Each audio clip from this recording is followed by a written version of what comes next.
Babat Prayut karya Raden Ngabei Yasadipura I. Episode ke-8. Pasukan Yogya tak mampu menaklukkan Baledawa. Rangga Pawriyadirja pagi-pagi sudah memukul tanda berangkat. Para mantri panumping berada di depan. Tak lama sudah sampai di Baledawa, tapi masih berdiam di selatan sungai untuk melihat keadaan. Prajurit Jagasura mulai menyeberang di arah barat, prajurit Nirbaya menyeberang di arah timur, dan prajurit Ketanggung menyeberang di tengah. Seorang prajurit bernama Suraksawirya menembak, tapi sumbu senjata tak mau menyala. Rangga memerintahkan agar pasukan segera masuk. Pada saat yang sama, dari dalam pasukan Baledawa mulai menembak dan bersorak. Pasukan Baledawa menerjang, prajurit Ketanggung berusaha menahan. Terjadi perang jarak dekat karena senapan pasukan Rangga tak berbunyi. Pasukan Baledawa terus mendesak. Raden Surakusuma dan Raden Sumajaya serta Mas Wijil mengamuk dari atas kuda. Jayadirana berusaha menahan amukan ketiga kesatria Baledawa. Raden Rangga Prawiradirja tertabrak, tak mampu membalas. Pasukan Baledawa mengamuk seolah mencari mati. Senapan pasukan Yogya mulai berbunyi, tapi pelurunya telanjur tertinggal di belakang. Ibarat air sungai menerjang bengawan, seperti itu sepak terjang pasukan Baledawa. Air bengawan terdesak aliran sungai kecil. Pasukan Yogya yang jumlahnya ribuan terdesak pasukan Baledawa yang jumlahnya ratusan dengan senjata terbatas. Lurah Jagasura Ngabei Jayasutama mencoba membantu pasukan di depan, tapi tak mampu berbuat banyak. Lurah Ketanggung kudanya mati, penunggangnya jatuh. Raden Rangga terdesak oleh amukan pasukan Baledawa.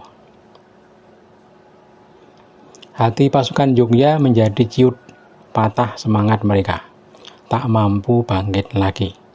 Raden Rangga Prawiradirja berseru agar pasukan mundur dahulu. "Kalian mundur dulu, musuh tak bisa diterjang. Kudaku direbut mereka," teriak Raden Rangga. "Jangan ada yang melawan di hari ini." Ibarat ular kalah oleh kodok, tikus mengalahkan kucing. Para panglima Yogya waspada. Para prajurit banyak yang terluka, sampai mereka terheran-heran. Berita kekalahan Raden Rangga sudah terdengar sampai di Surakarta.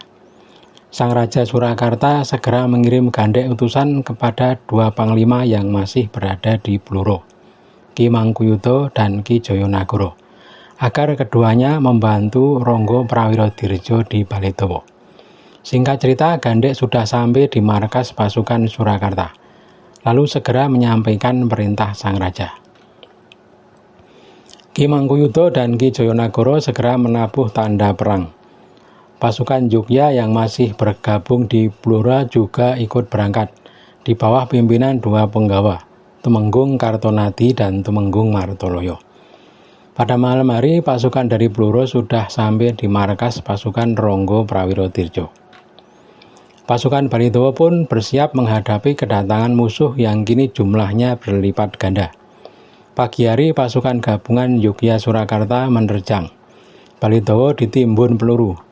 Segala senjata ditembakkan, batu-batu dilemparkan. Raden Surakusuma, Sumajaya, dan Mas Wijil merasa ciut melihat amukan pasukan gabungan Yogya Surakarta. Ketiganya sudah keluar dari pekarangan tapi tanpa kuda.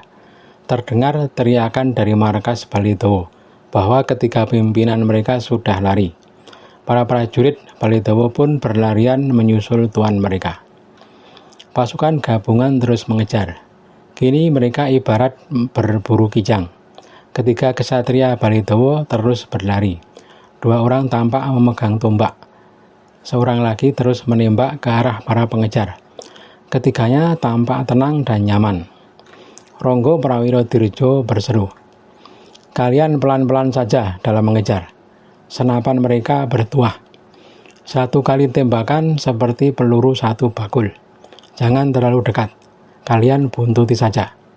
Kalau kalian sampai terkena tembakan, bisa celaka. Kalian tak usah sok berani, ikuti saja terus dari jauh. Nanti akan ada saatnya tuahnya hilang. Sementara itu pasukan pesisir masih berbaris terpisah. Ketika Ksatria Balidowo sampai di pasukan pesisir, terjadi lagi perang antara pasukan Balidowo melawan pasukan pesisir. Pasukan gabungan yang mengejar ikut nimbrung. Akibatnya terjadi salah paham. Pasukan Yogya gantian melawan pasukan pesisir. Perang berkecamuk dari pukul 9 sampai malam hari. Pasukan Yogya Surakarta mengamuk. Pasukan pesisir terdesak dan lari. Banyak prajurit luka-luka di kedua kubu. Pasukan Yogya Surakarta kemudian berhenti di Pati. Baru pagi hari Raden Ronggo diberitahu oleh yang punya negeri. Semua prajurit keheranan karena salah mengenali musuh. Untuk sementara pasukan Yogya dan Surakarta bermarkas di Pati. Sementara itu yang berbaris di Kebo Langkir, Raden Wiratmejo sudah berhasil mengumpulkan kembali prajuritnya. Dari Malang, Pangeran Singosari mengirim bantuan 100 prajurit kepada Raden Wiratmejo. Banyak pula orang Surabaya yang mengabdi kepada Wiratmejo. Pasukan Wiratmejo bermaksud kembali menyerang ke barat. Dari Kebo Langkir, pasukan menuju Jipang. Kota Jipang akan dipukul perang.